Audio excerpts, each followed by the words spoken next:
Bonjour à tous.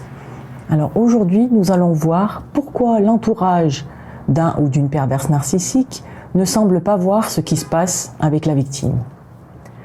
Alors déjà, qui sont ceux qui constituent l'entourage d'un ou d'une perverse narcissique?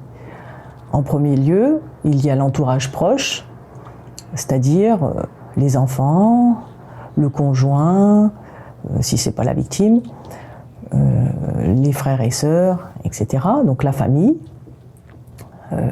Bien évidemment, pour ce qui est des enfants, ils sont manipulés, et ce depuis leur plus tendre enfance. Donc le ou la perverse narcissique, au moment de la rupture, aura une version toute trouvée à leur donner, et ils auront intérêt à accepter cette version sans sourciller, sous peine de représailles comme d'habitude. Autrement, donc vous avez, comme je disais, les frères et sœurs, la famille un petit peu plus éloignée.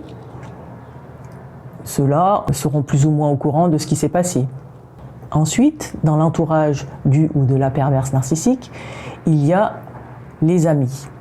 Alors, j'emploie le mot ami avec des guillemets, parce que, comme je l'ai déjà expliqué dans d'autres vidéos, un ou une perverse narcissique n'établit jamais de véritables relations.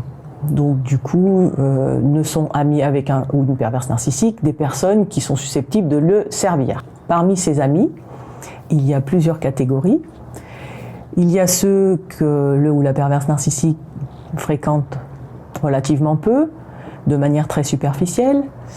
Du coup, ils ne sont pas trop au courant de ce qui s'est passé et n'auront aucun mal à gober la version que le ou la perverse narcissique va leur servir au moment de la rupture. Il y a une deuxième catégorie d'amis de pervers narcissiques. Ce sont ceux qui ont très bien compris qui est le personnage, mais qui ont tellement d'intérêt à rester aux alentours de cette personne. C'est vrai que le ou la perverse narcissique peut se montrer tellement généreux, tellement serviable, que s'opposer à lui ou à elle peut engendrer une perte de confort. Il y a une troisième catégorie d'amis de pervers narcissiques. Ce sont ce qu'on appelle les singes volants, dans le jargon du monde des pervers narcissiques. Alors, qui sont les singes volants? Les singes volants, ce sont les personnes à qui le ou la perverse narcissique va demander de faire le sale boulot, en somme.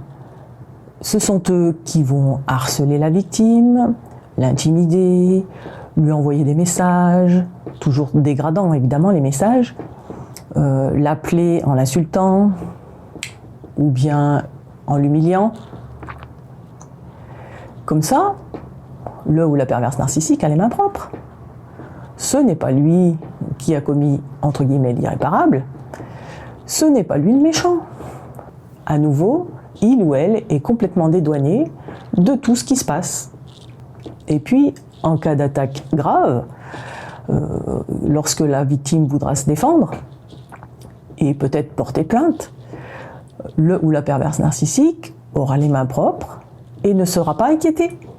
Quand on connaît le caractère très explosif, très colérique d'un ou d'une perverse narcissique, on comprend que certains n'aient pas envie de s'opposer à cette personne pour prendre la défense de la victime.